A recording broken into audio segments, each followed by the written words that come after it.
Oke, selamat datang di channel Si Anak Tua bersama gue Dito Wangsa di segmen Lo Harus Tahu. Ngopi dulu cuy. And let's go guys. Lo harus tahu, masa nggak tahu? Alright, jarang-jarang nih gue bilang ini di awal video ya. Silakan kalian yang baru nonton klik tombol subscribe sekarang. Wah, ya, call to action ya kan. Jangan lupa juga buat follow Instagram kita karena bentar lagi kita mau ngadain giveaway gede-gedean ya. Jadi silakan kalian pas buka video ini belum follow Instagramnya, follow karena gue bakal bikin giveaway yang lumayan gede lah ya. Buruan follow sekarang @anaktua_. Oke, langsung lanjut.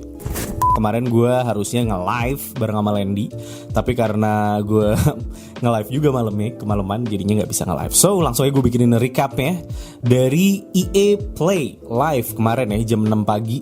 Untuk kalian isinya ada apa aja, tapi khususnya di sini gue bakal ngebahas yang paling deep adalah mengenai Star Wars Squadron, dimana ini adalah salah satu game yang bisa dibilang cukup menggebrak dari EA.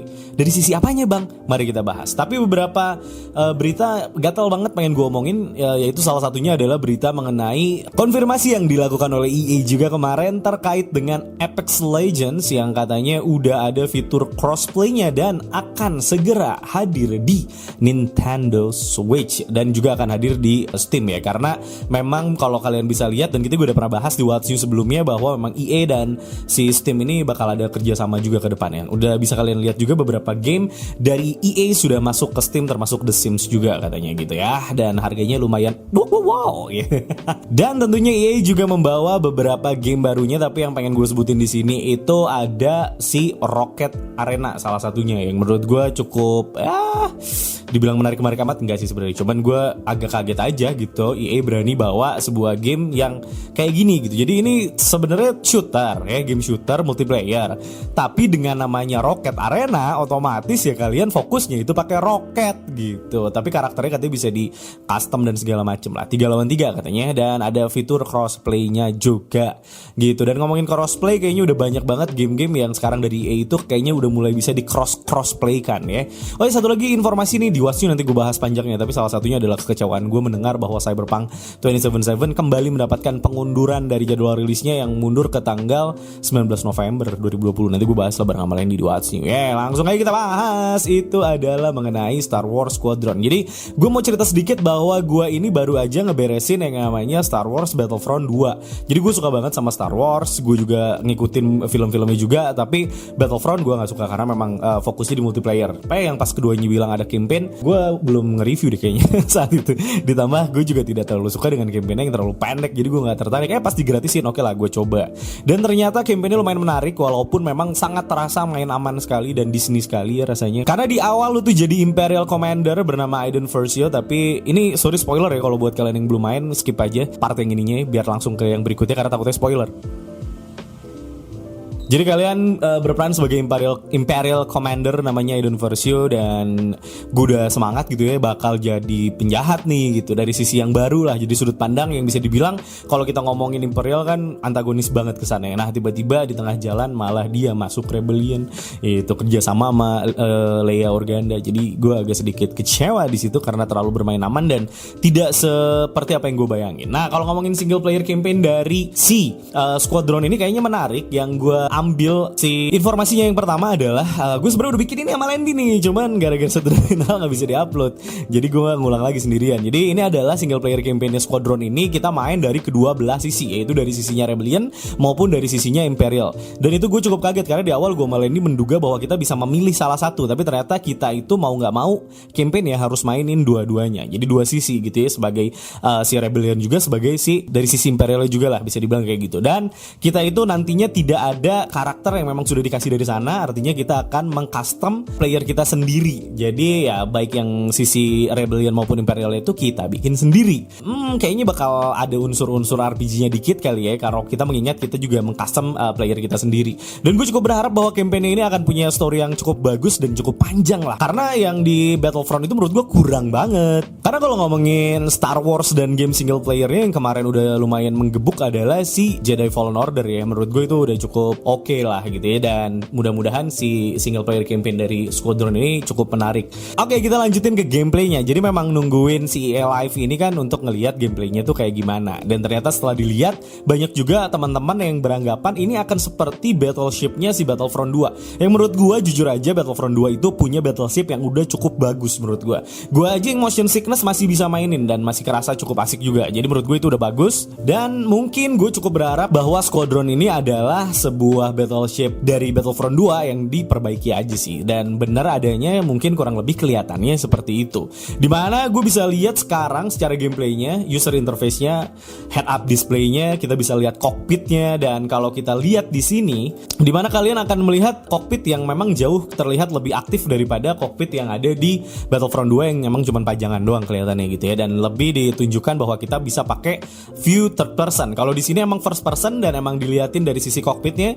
Dan kalau kita bisa ngelihat sisi cockpitnya itu, lu bisa ngelihat ada beberapa hal yang bisa dibilang cukup penting lah gitu ya, UI si cockpitnya ini. Nah, ini gue liatin di sini ada components, ada sensor, speed indicator, throttle, power management, laser charge, ada combat display, ship status indicator dan sebagainya gitu ya, yang cukup bisa membuat game ini akan semakin immersive. Jadi lu emang bener-bener ngerasa jadi pilot di kapal-kapalnya Star Wars gitu. Dan menurut gue ini cukup lumayan lah ya. Gue setidaknya bisa melihat sebuah improvement di situ.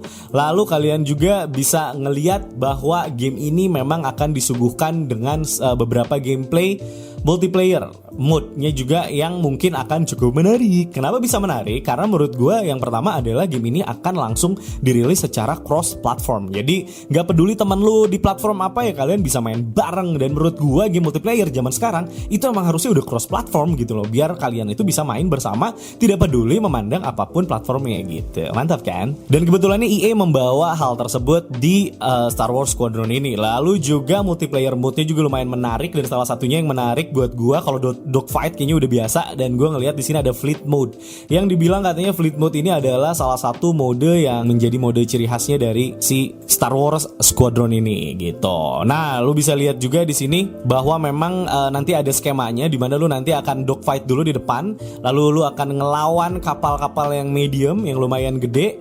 Setelah itu selesai baru lu akan ngelawan kapal yang paling gedenya. Nah, itu menurut gue adalah salah satu yang mungkin akan menjadi daya tarik juga, karena kalian tuh jadi ada social hub-nya juga, dimana kalian itu bisa ngobrol bareng sama si partinya kalian, dimana kalian nanti bisa atur strategi lah di sana gitu. Karena bisa lawan AI juga, bisa lawan orang juga gitu. Jadi itu cukup menarik sih.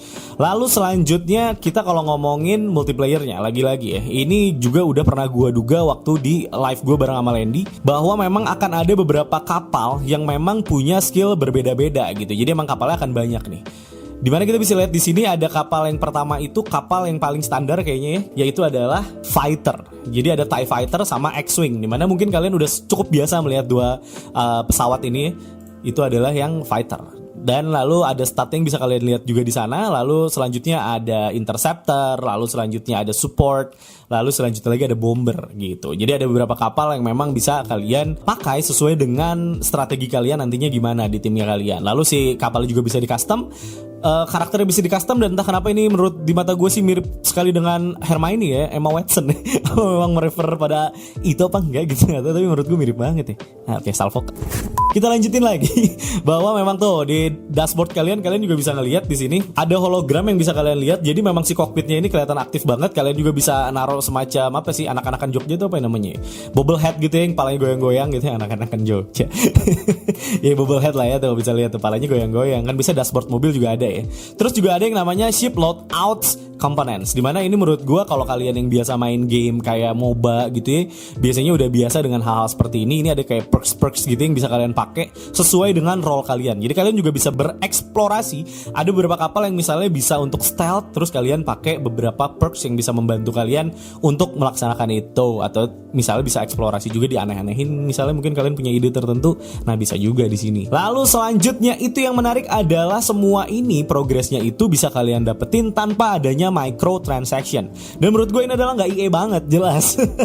Jadi game ini tuh udah nggak ada microtransaction, cross platform juga, punya single player campaign yang katanya sih cukup bakal menarik juga. Ingat katanya ya. Lalu selanjutnya ada juga harga yang menurut gue relatif murah, yaitu hanya $40 saja. Kalau kalian bisa cek di Steam itu harganya Rp562.000 saja. Dan itu cukup murah ya dibandingin harga game baru biasanya di harga 800 atau 900-an ribu atau $60 lah ya. Ini harganya cuma $40 doang. Jadi menurut gue ini adalah hal yang cukup menarik yang ditawarkan oleh EA di sini, makanya gue pengen bahas ini gitu loh. Gitu. Biasanya kan gue nggak pengen amat nih ngebahas kayak ginian, tapi untuk kali ini gue cukup tertarik ngebahas karena ini kayaknya nggak EA banget dan gue nggak ngerti nih EA itu mau ngarah kemana. Karena EA juga udah bikin yang namanya EA Originals yang menurut gue ini kayak PlayStation Studio ya. Jadi fungsinya adalah untuk ngeluarin game-game yang emang original dikeluarin sama EA. Dan kalian juga bisa lihat di EA Live secara penuhnya ada beberapa game yang memang kelihatannya originals buatannya EA dan kelihatan juga ide-idenya cukup fresh ya sebetulnya. Gitu.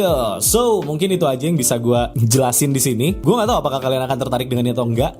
Cuman menurut gue ini akan menjadi apa ya, sebuah battleship yang bisa lumayan populer lah menurut gue, asal mereka tetap berkomitmen. Karena banyak orang yang masih berpikir bahwa no microtransaction, ntar ujung-ujungnya juga ada namanya juga EA. Nah itu kan kita juga nggak tahu. Dan ya menurut gue sih mudah-mudahan bisa cukup langgeng, karena kalau ngomongin battleship yang ada di Battlefront 2, gue pribadi yang nggak suka game battleship gitu ya, jadi suka gitu. Jadi gue bisa bilang mudah-mudahan sih ini akan menjadi game yang cukup ramai lah dimainin nantinya gitu. Nggak tahu gue akan review atau enggak, lihat aja nanti. Mudah-mudahan gue bisa review juga gamenya ini gitu ya. Dan akan dirilis pada tanggal 2 Oktober 2020. Jadi gue sih pengen banget buat bisa mereview ya. Dan gue pengen jadi pilot Star Wars gitu kan, kayaknya cakep ya.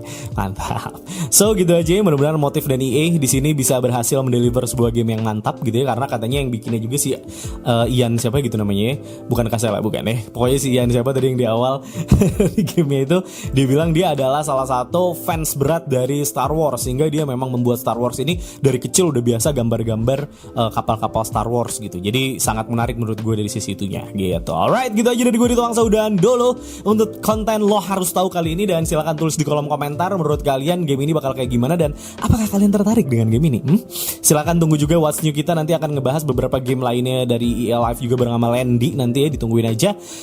Gitu aja. Jangan lupa untuk subscribe channel Si Anak Tua kalau kalian suka dengan video yang kita bikin, dan support terus kita biar kita bisa segera beli PS5 nanti ya pas perilisannya. Buat kalian juga kan. Jangan lupa juga buat like, comment, dan yang paling penting adalah share, karena berbagi itu indah teman-teman. Jangan lupa juga buat follow Instagram Anak Tua di @anaktua_, karena bentar lagi gua mau ngadain giveaway yang gede-gedean. Pokoknya kalian bakal nyesel kalau kalian gak segera follow Instagramnya. Oke, gitu aja. Original, bagaimana original, dan jangan lupa bersyukur. Bye-bye.